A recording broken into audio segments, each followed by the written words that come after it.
I wanna do now is making it last. Mothers and fathers, sisters and brothers, friends forever, strengthening the ties that keep us together. Mothers and fathers, sisters and brothers, friends forever, strengthening the ties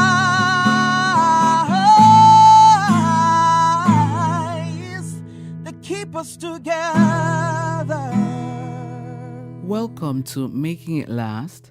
It is the podcast where it's all about trying to have better relationships, not just with ourselves, but with other people. I'm Noreen Daly, and this time around, I have three individuals. Yes, three individuals. I'm going to allow them to introduce themselves so my own inherent biases don't come out about each one of them. So starting with the young lady who is closest to me. Okay, my name is Romee, Gayle, final year psychology major, NCU. I am the director of projects and special initiatives for the United Student Movement body for this 2017-2018 regime. Thank you so much. I am Andrew Forsythe, final year student at the Northern Caribbean University and a budding journalist. All right. I'm Gabrielle Thompson, a final year journalism major at NCU.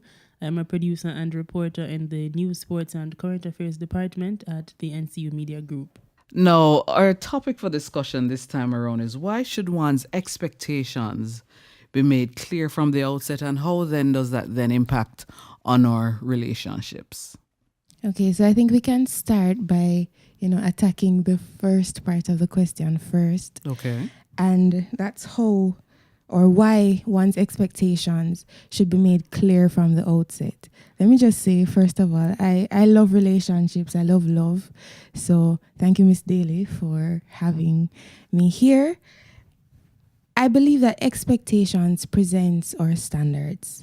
So firstly, it's important for us to know exactly what we want, what we expect, so that we can then tell the person or the persons that we're in relationships with that, hey, this is what I want. This is what I expect out of a relationship.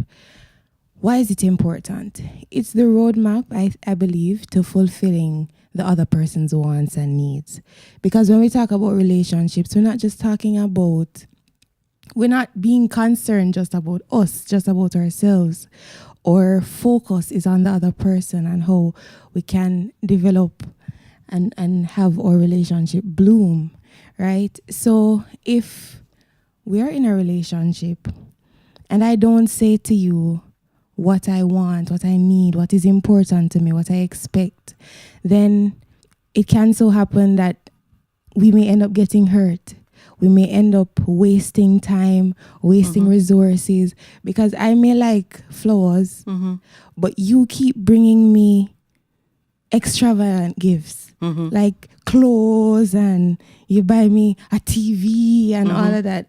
And that is not what I want. That's not what's important to me. But if I say to you, instead of dropping hints, because us young people these days, we tend to always be dropping little hints instead of coming forward and saying what we really want, saying what we really mean. So if I come and I say to you that this is what I want, then and only then will you know and be sure that this is what I want, this is what I expect from you. Okay. And it's not just materialistically, it's emotionally and mentally. What I feel will foster our relationship and allow it to bloom and grow. If I make that clear to you, then it sets the tone and sets the pace of our relationship. So we're not out here wasting time or disappointing each other. Okay. And just before Andrew or Gabrielle speaks, just want our listeners to recognize that, yes, in terms of what she said, would more than like in your mind apply to an intimate relationship, but recognize that what is being said can also apply to our other types of relationships. So Gabby or Andrew? Well, I'm glad Romee touched on intimate relationships. So what I'll do is take a look at professional relationships in a work environment. Okay. So it's very important. And as Miss Daly said, all the points that Romee made, all the points that you made, they're applicable to professional relationships as well. Because the idea is that you go to work, let's say a regular 9 to 5, and you go in expecting that everybody knows what they should be doing. Everybody has an understanding of what their job description is, so there won't be any problems. So one of the important reasons to be upfront about what your expectations are is that assumptions don't bring you anywhere. And so being upfront about what you want and what you expect really and truly leads to a better work environment. So, for example, I work in a newsroom. If my boss hadn't come in and said that, you're in charge of such and such a newscast, this is what you'll be doing, this is who you'll be calling, leaving it up to chance means that there are more mistakes to be made. There is a less than solid team that one person has, and it just makes the work environment and the work experience terrible. So let's say my boss wanted apples, Romee. As you said, the person bought your TV, but you really wanted flowers. My boss wanted apples, but thought that the workers would know that apples are what would be needed, and everybody brought pears and oranges. It simply means that the work environment can be strained, you can have falling out, you can have quarrels, and there's just no cohesiveness. So being upfront about what you expect from each person within a team is what separates you from simply a group of persons to actually being a team. It just means that the team gels together more. And somebody's listening to this and they're going, it's all well and good, but then how easy then is it for me to even express these expectations? Well, really and truly, it should be very easy, but it isn't. And that's the hard thing about communication. It's very easy, and that's what makes it difficult. What should be helpful, though, is the fact that you're being paid to do something. Hopefully, you're being paid. And even if you're volunteering, you have been tasked with a particular thing. And in order for you to carry it out to the best of your ability, certain things need to be said. As long as you're being respectful and you don't have to speak to the person about like in a group with everybody else, pull the person to the side, say, excuse me, I'd prefer if so-and-so was said. I'm not too comfortable with what's happening now. I don't feel 100% sure of what I should be doing, and I really feel as though boundaries and clear outlines would help me to carry out my job duties better. So if you don't tell me what you want from me, I simply cannot do it. So I'm always going to be falling below expectations because I don't know what those expectations are. So to make it easier for everybody involved, and we're all adults, we should all be professional, take the person to the side and simply say what you want to say in a very respectful manner. Okay. You touched on the professional and Romee wants to add something right there? I was just going to go ahead, and you were saying it's not easy to, communicate certain things. But I feel like part of the reason why certain things are not as easy as they should be is because we have this culture of not being open or accepting of other people's differences.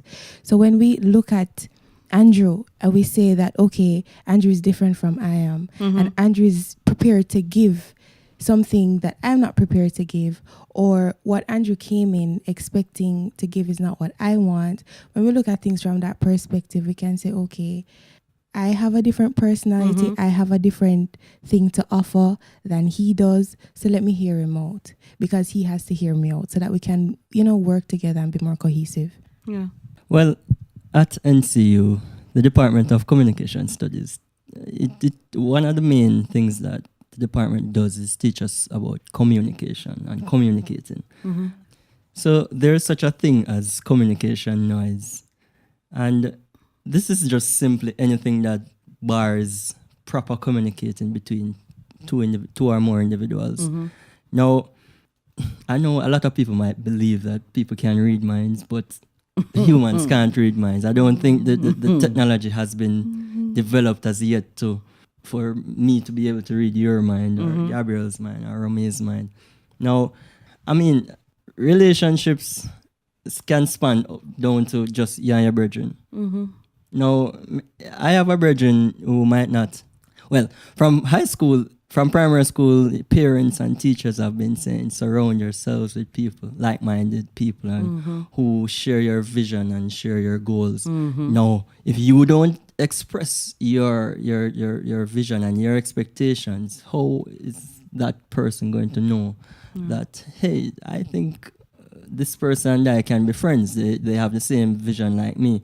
So it's as simple as a friend, your brethren, your party, the person you play a game with. they need to know your expectations, your dreams, your Yeah, goals, yeah. so that both of you can move together in the same path to success. Yeah. Love that.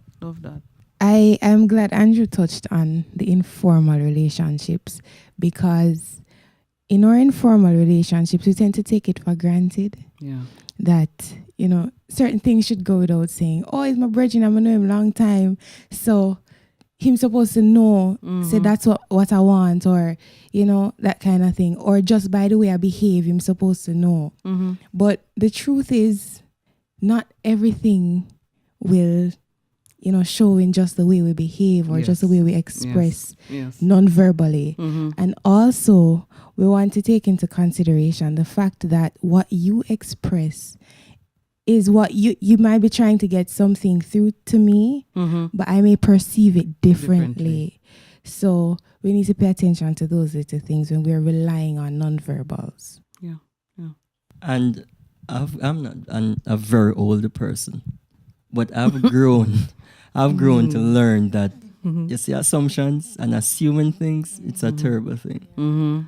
I might assume that Gabby wants apples when really Gabby wants roses. Yes. No, if I bring apples to Gabby, that can cause her to be upset. And that is starting a whole new problem. Yeah. When you could have simply asked and Gabby could have simply said it. So it's a two-way thing. You have to say it, and you also have to listen for it and ensure you return. It's a two-way street. And I'm glad you touched on two-way street, because even though I wanted roses, I could have put it forward in a nice way that, listen, Andrew, I know you're bringing me apples and I know you spent money on the apples, but I'd really prefer roses, So as much as I said it's a two-way street, the idea is that you meet the person in the middle. So if there's something that you see someone in your personal relationship, informal relationship, or professional relationship doing and you're uncomfortable, don't sit around with it. Approach it from a respectable manner. Don't assume that, rightfully, as Andrew said, that the responsibility should always be on the other person. You have a responsibility as well, because you're one side of that relationship. Yeah. So if you feel as though things are going the wrong way, step up and say something. As we're wrapping up, I loved how Romee started the conversation, the whole idea that our expectations are our standards. We went on to talk about the fact that being open and trying to ensure that you don't have a lot of assumptions. And of course, being open, saying what those expectations are, listening for it. So as we wrap up, any final words from each of you? This is not a final word, but an appeal. Okay. Parents, Okay. you too also have a responsibility to share your expectations. Don't leave the house and come back and say, you never wash your plate them. Say you want the plates to be washed. Yes, there's some instances where you expect the person to take the initiative and do it, but it's still your expectation that the plate's supposed to be washed by the time you get back home. So just share it. It's simple as a saying, wash your plates before I get back home. My final thoughts are that your emotions are valid. And while you're not going to go out of your way to be a pushover or be mean to anyone, your emotions and the emotions of the other persons who you're in the relationship with, particularly the professional relationship, are valid as well. Do not go out of your way to force your emotions or opinions on another person, all in the name of telling you how I feel. We must understand that persons have feelings just as we do. And when approaching something, particularly a touchy subject, maybe somebody has been doing something for so long they don't even realize that they're doing it.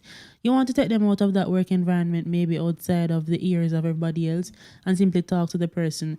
It does not do the relationship any good for you to approach it from a negative point of view, and it doesn't do you or the other person any good to not be respectful of their feelings. In as much as you would want your feelings to be respected, please respect what other persons feel and how they think, and understand that telling them one time, you might have to tell them more than another, because they may have been exhibiting these traits for years. And all of a sudden you tell them, listen, I don't want this, I'm not comfortable. So it is a process, and we should be respectful in that process. Finally, from me, if stability and clarity and success in relationships mean anything to us, we'll accept each other's differences and go ahead and communicate effectively. As Gabby said, We need to be respectful of each other's feelings. And as Andrew said, we don't want to assume.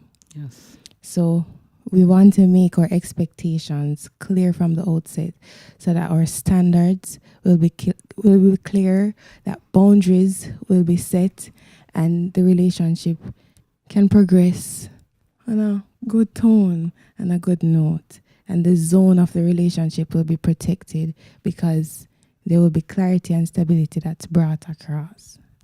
Thank you so much. The question that we had for this conversation to just tickle your mind was, why should one's expectations be made clear from the outset, and how then does that impact on your relationships? In your mind, we might not have answered the question, but if we have tickled your brain in any way, our objective would have been met. This was another conversation, the Making It Last podcast. I'm Noreen Daly. Until next time.